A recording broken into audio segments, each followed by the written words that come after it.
안녕하세요, 크립토 노마드입니다.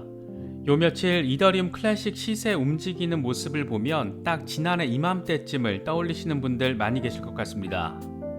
2만원에 사서 4만원에 팔아 기뻐했던 분들도 많았고, 4만원에 사서 8만원에 팔아 환호했던 분들도 많았고, 그런데 이런 어쩌나 이더리움 클래식은 무려 20만원까지 터치를 하는 어마어마한 폭발력으로 익절해서 기쁜 홀더들을 당혹시키기도 했습니다.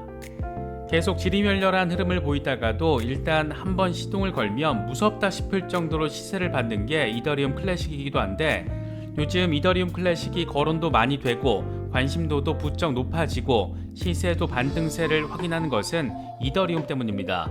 더 정확히 이더리움이 지분증명으로의 전환을 앞둔 상황에서 이후 이더리움 채굴자들 가운데 상당수가 이더리움 클래식 채굴로 옮겨서 이더클 채굴에 더 활기가 뜰 것이고, 이를 통해 시세까지 견인할 것이다, 이런 기대감이 깔려 있는 겁니다.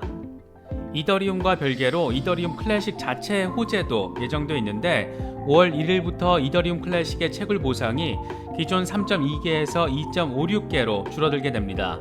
채굴 보상이 줄어들면 당연히 가격 상승 압력 요인으로 작용할 수 있기 때문에 지금 이더리움이 꿈틀거리는 것은 사실 자체적인 요인에도 기인하고 있다라고 바라볼 수가 있습니다. 지난해 이더리움 클래식 분석 영상을 제작할 때도 이더리움 클래식이 그레이스케일이 주목하고 있는 종목이라는 점을 강조해서 살펴봤었는데, 그레이스케일은 이더리움 클래식과 관련해 이미 조금씩 현실이 되고 있는 사물 인터넷 시대 IoT가 본격화되면 데이터 보안과 네트워크 상호 운용성 이슈를 이더리움 클래식이 해결해 줄 수 있을 것으로 바라보고 있습니다. 토큰으로서 이더리움 클래식은 IoT 시대의 가스로 활용이 될 수 있다는 건데, 이건 지금 다시 살펴봐도 참 설레게 만드는 그런 부분인 것 같습니다. 한동안 시세가 너무 죽어 있어서 이더리움 클래식을 집중적으로 살펴볼 기회가 별로 없었는데, 이번 영상에서는 이더리움 클래식이 담고 있는 어마무시한 비전에 대해서 짚어보도록 하겠습니다. 아직도 이더리움 클래식을 이더리움의 짝퉁 정도로 인식하고 계신 분들도 조금은 계신 것 같은데, 굉장히 의미 있는 인식 전환의 계기가 마련될 수 있지 않을까 생각합니다. 본격적인 시작에 앞서서 좋아요와 구독 또 알림 설정을 꼭 부탁드리겠습니다. 영상 제작에 아주 큰 도움 된다는 말씀 함께 드립니다. 그럼 시작하겠습니다. 이더리움 클래식은 세계 최대 암호화폐 자산 운용사 그레이스케일 포트폴리오에서도 세 번째 비중을 차지하고 있을 정도로 나름의 존재감이 있는 프로젝트입니다. 비트코인 선구자이자 암호화폐 업계의 거물로 꼽히는 디지털 커런시 그룹의 회장 베리 실버트가 비트코인 이후 처음으로 매수한 코인으로도 유명합니다. 비트코인이나 이더리움 수준의 시세가 형성되지는 않았지만 암호화폐 시대 초기부터 꽤 눈에 띄었던 종목으로 생각해 볼 수는 있을 것 같습니다. 이더리움 클래식을 이야기할 때는 우선 이더리움과 이더리움 클래식을 분리시킨 다오 해킹 사건을 살펴볼 필요가 있습니다. 다오 해킹 사건은 2016년 6월 누군가 이더리움에 기반을 둔 주요 프로젝트 가운데 하나인 다오 시스템에 코드 오류를 이용해 부당 이득 시도를 한 사건입니다. 해커는 다오 코드의 약점을 이용해서 공격 코드를 삽입해 무려 520억 원 상당의 이더리움을 빼돌리려고 했습니다. 블록체인 자체에는 문제가 없었지만 다오 프로젝트 자체에 취약점이 있었고, 이게 노출돼 악용이 됐던 겁니다. 그나마 다행히도 해커들이 노렸던 이더리움은 출금되지 않았습니다. 그러니까 실제 피해가 발생하진 않았던 겁니다.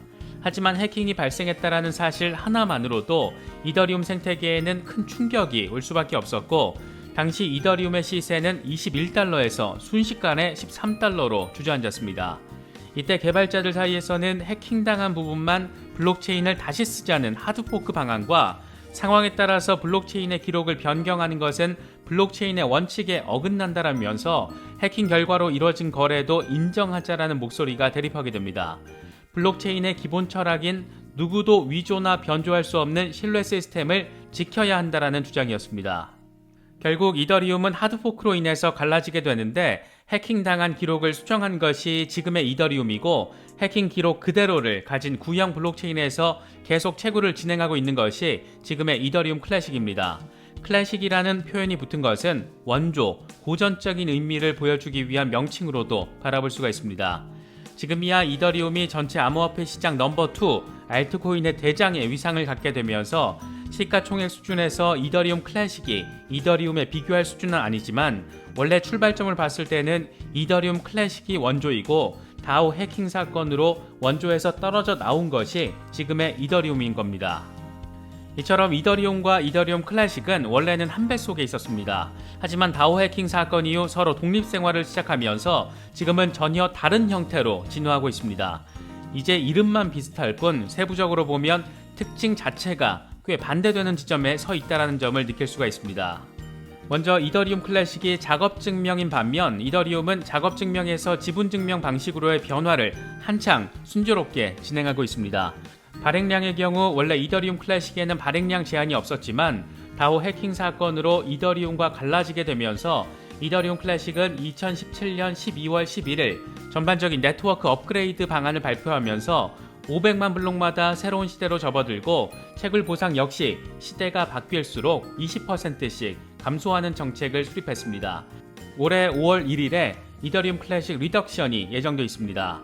이더리움의 경우에도 원래 무제한 발행이었지만 지난해 8월 5일 런던 하드포크를 거치면서 수수료 일부가 소각되도록 조치를 하면서 무제한이라는 가치로서의 단점을 극복해낸 상황입니다. 지난해 8월 런던 하드포크부터 지금까지 무려 200만 이더가 소각이 되어버렸습니다.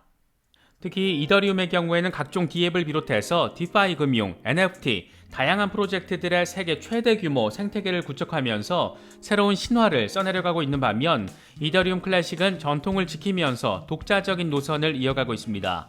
이렇다 보니 이더리움 클래식은 아직 비즈니스 모델 측면에서는 이더리움과 비교할 수 있을 정도의 뚜렷한 결과물 내놓지 못한 상황이고 이런 퍼포먼스 측면의 차이는 시장의 관심과 시세 차이로 이어졌다라고도 바라볼 수가 있을 것 같습니다.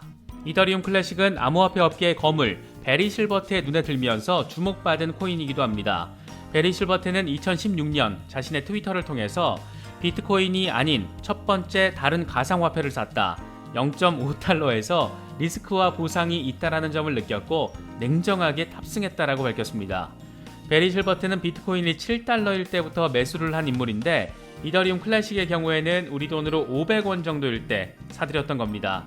베리 실버트의 이러한 관심은 자신이 세운 세계 최대 규모의 암호화폐 자산 운용사 그레이스케일 포트폴리오에도 고스란히 반영이 되어 있습니다. 그레이스케일 포트폴리오를 보면 비트코인과 이더리움을 제외하고 가장 큰 규모의 돈이 이더리움 클래식에 들어가 있다는 점을 확인할 수가 있습니다. 최근 들어서는 그레이스케일 포트폴리오를 따라서 투자를 하는 게 그렇게 훌륭한 투자 방식은 아니다. 시대가 좀 올드한 것이다. 이런 지적도 존재하지만 암호화폐 업계 거물이 상당한 관심을 갖고 있다는 점을 그냥 무시할 만한 부분은 또 아니지 않나 개인적으로는 바라보고 있습니다. 2011년 3월만 하더라도 이더리움 클래식은 13,000원 수준에서 거래가 됐습니다. 그러다 5월로 접어들면서 미친 듯한 시세 폭등을 보여주면서 20만원까지 급등했습니다. 무려 1400% 시세 폭등을 보여준 겁니다. 2021년 7월에 가스비를 절감하는 것을 핵심으로 하는 매그니토 하드포크를 앞둔 상황이어서 업그레이드 이슈와 시장의 호조세가 맞물리면서 시세 폭등이 이뤄진 것으로 인식되기도 했습니다. 사실 이더리움 클래식의 진짜 저력은 이런 단기적인 업그레이드 호재에 있는 것 같지 않아 보입니다. 이런 부분은 2018년 6월 발행된 그레이스케일의 이더리움 클래식 리포트를 통해서 확인할 수가 있는데 키워드는 의외로 사물 인터넷, IoT입니다. 사물 인터넷은 모든 사물들이 인터넷으로 연결되는 것을 의미하는데 이미 실현 과정에 와 있고 이제는 확장성에 초점이 맞춰져 있습니다. 냉장고에 식재료가 떨어지면 자동으로 주문을 넣어주거나 날씨에 따라서 그날 입을 옷을 추천해주는 것 등이 바로 여기에 해당합니다.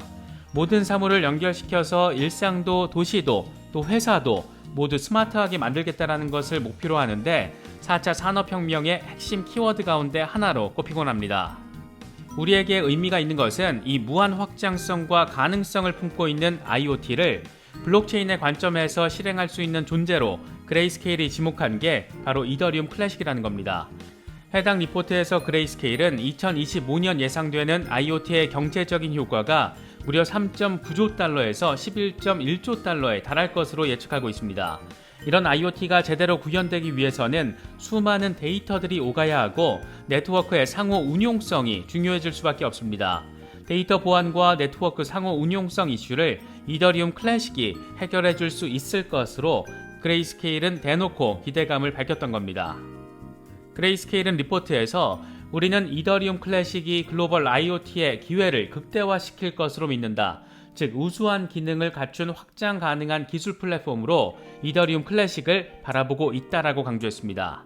베리 실버트는 비트코인이 디지털 금이라면 이더리움 클래식은 사물 인터넷을 위한 가스가 될 것이라면서 구체적인 용도에 대해서 언급하기도 했습니다. 또 비트코인이 디지털 금이라면 디지털 은은 이더리움 클래식이 될 거라고 밝히기도 했습니다. 이더리움은 가치 저장의 용도라기보다 유틸리티적인 사용성 측면에서 훨씬 더 강점이 있기 때문에 가치 저장에는 한계가 있다는 평도 존재합니다. 이런 어마무시한 비전이 깔려있다 보니까 일각에서는 이더리움 클래식이 결국에는 30만원 간다, 100만원 간다 뭐 이런 말들도 잊을만하면 한 번씩 등장하고 있습니다. 사실 이미 20만원 전고를 찍었기 때문에 30만원 돌파 상황을 그려보는 것은 상황에 따라서는 그리 어렵지 않을 것 같고 어쩌면 5월 1일로 예정된 리덕션이 그 계기가 될 수도 있지 않을까 뭐 그런 기대감이 작용하는 것 같기도 합니다. 최근 들어서 이더리움 클래식 시세가 꿈틀거리는 것은 이더리움이 지분증명으로의 전환을 순조롭게 진행하고 있다는 소식이 전해지면서 이더리움 채굴자들이 이더리움 클래식 채굴로 옮겨올 것이다. 그래서 채굴이 더 활성화될 것이고 더 빡세질 것이다. 뭐 이런 기대감이 깔려 있습니다. 여기에 더해서 이더리움 클래식 채굴량이 5월 1일 기준으로 블록당 3.2개에서 2.56개로 감소한다라는 점, 리덕션이 이뤄진다라는 점이 더해지면서 시세를 더 꿈틀거리게 만드는 것으로도 바라볼 수가 있습니다. 시세의 방향성과 속도가 어느 정도가 될지 뭐 그건 정확히 알 수는 없지만 꽤 의미 있는 호재 두 가지가 안팎으로 겹쳐져 있다는 점에서 이더리움 클래식 진입을 노리시는 분들에게는 진입 타점을 살펴보기 적절한 시기라고도 할 수 있을 것 같습니다. 다만 늘 그렇듯 변수 자체가 워낙 큰 시장이다 보니까 과거의 긍정적인 전례를 따르는 척하다가 고꾸라질지 뭐 이걸 또 알 수가 없기 때문에 신규 진입에 있어서는 늘 유념하시면서 판단하시면 좋겠습니다. 지난해 고점에 물려 계신 분들에게는 의미 있는 호재에 좀 더 방점을 찍고 흐름을 바라보시면서 대응하시는 것도 하나의 대응 방식이 될 수 있지 않을까 생각합니다. 그레이스케일 리포트를 모처럼 다시 보면서 느낀 것은 우리가 살아가는 세상이 우리가 상상하는 것보다 훨씬 더 큰 폭의 변화를 맞이하면서 훨씬 더 빨리 변화하겠구나 이런 지점이었습니다. 코인을 단타 수단 정도로 바라보기에는 사실 굉장히 가슴 설레게 만드는 그런 비전이 어마무시한 비전이 그 안에 깔려 있다라고도 볼 수 있지 않을까 뭐 그런 생각이 들기도 합니다. 여러 상황들 잘 챙기시면서 프로젝트들도 바라보실 수 있으면 좋겠습니다. 이번에 준비한 영상은 여기까지입니다. 영상이 도움이 되셨다면 좋아요와 구독 또 알림 설정을 꼭 부탁드리겠습니다. 영상 제작에 아주 큰 도움 된다는 말씀 함께 드립니다. 언제나 성투하시기를 기원하겠습니다. 시청해주셔서 감사합니다. 지금까지 크립토 노마디였습니다.